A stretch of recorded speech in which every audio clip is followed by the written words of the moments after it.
Hi guys! Pasensya na po dun sa mga nag-message sa akin at saka sa Facebook, sa TikTok, tsaka sa YouTube. Pasensya na po, ngayon lang po ako nakagawa ng video. So ayan, mga nagtatanong na sa mga kababayan natin regarding sa nag-trend na video sa akin regarding annulment. So ano daw ba yung grounds at saka magkano daw na gastos at gaano daw ba katagal yung naging proseso.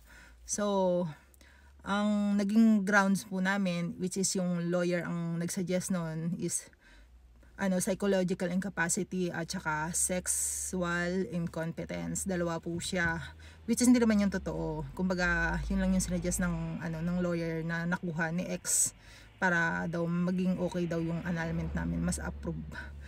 So yung pangalawa kung magkano is nag-cost po siya ng 250,000 in peso. So medyo malaki, ang laki talaga. At ang pangatlo, gano daw ba katagal? 5 years po ang inabot kasi nga po nag-start po kami ng year 2013 to 2014. So ang tagal na. Ngayon lang din po ako nakagawa ng video. Tapos tumagal po siya kasi inabutan nga po ng COVID. Tapos laging reschedule ang hearing.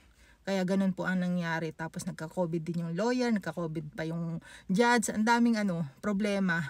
Pero thankful na lang at nakaraos kami at nakawala na rin. So, kayo guys, kung magi-start kayo ng annulment, much better na umpisahan nyo na kahit matagal. Mas maganda yung may nauumpisahan na.